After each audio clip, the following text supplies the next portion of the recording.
Andy फास्टो, यह नाम तारीख के सबसे बदनाम कॉरपोरेट स्कैंडल्स में से एक के साथ जुड़ा हुआ है।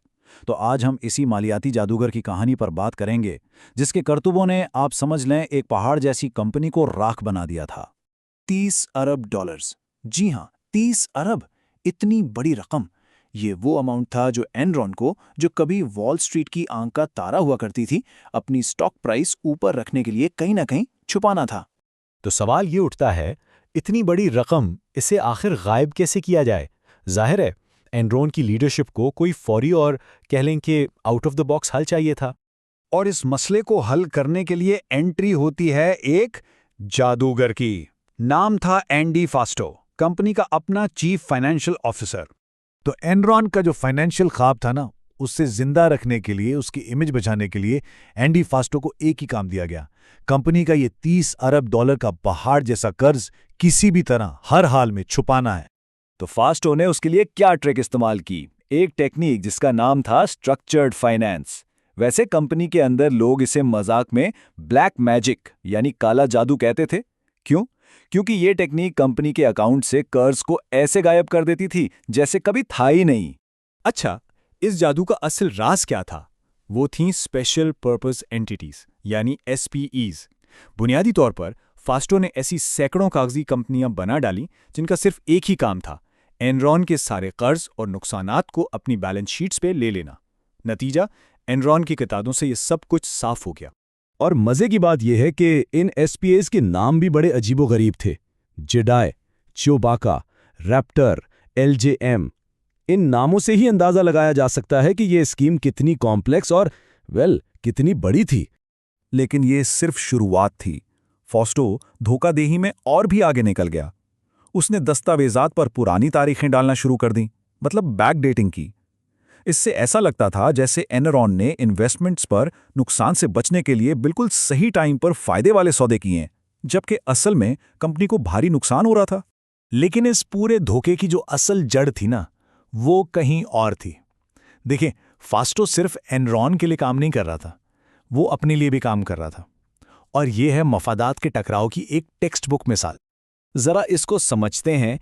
एक तरफ एंडी फास्टो एनरॉन का सीएफओ था, उसकी ड्यूटी शेयर होल्डर्स के फायदे का सोचना।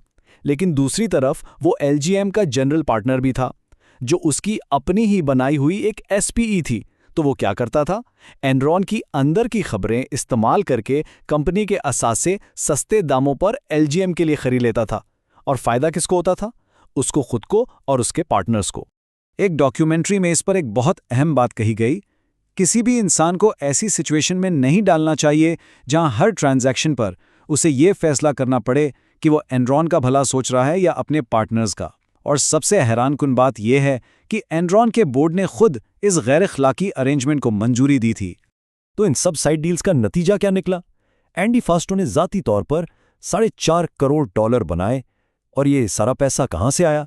सीधा एनरॉन के शेयर होल्डर्स की जेब से। लेकिन जैसा कि होता है, ताश का ये घर हमेशा खड़ा नहीं रह सकता था। ये पूरी इतनी पेचीदा स्कीम सिर्फ एक चीज पर टिकी हुई थी, एनरॉन की स्टॉक की कीमत। और फिर वही हुआ जिसका डर था।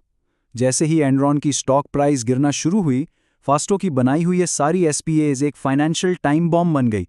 और फिर एक एक करके अरबों डॉलर के छुपाए गए नुकसानात और गारंटियां सामने आने लगी।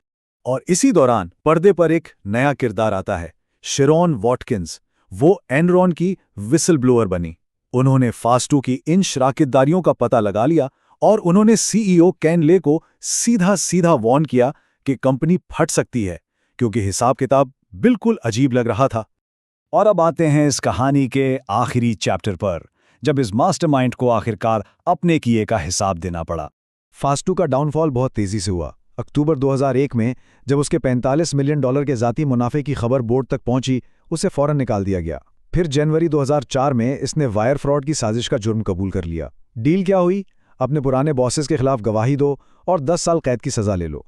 इसके अलावा इसके $23 मिलियन के असासे भी जब्त कर लिए गए। लेकिन यहां एक और एंगल भी है। एक ऐसी आम राय है कि हाँ, फास्टोस फ्रॉड का आर्किटेक्ट जरूर था, लेकिन शायद उसे एक बड़ी साजिश का फॉल गाय यानी कुर्बानी का बकरा बनाया गया था। जैसा कि कहा जाता है, एनरॉन के सारे बड़े लोग इशारा कर रहे थे कि वो देखो, एंडी फास्टो चोर तो वो है। तो सवाल ये रह जाता है क्या वो एक अकेला शातिर दिमाग था या फिर एक बेहतरीन कुर्बानी का बकरा? इसका जवाब शायद पूरी तरह कभी ना मिल सके, लेकिन एक बात बिल्कुल साफ है, एनरॉन की कहानी कॉर्पोरेट लालच और धोखे की एक ऐसी मिसाल है जिसे हमेशा याद रखा जाएगा।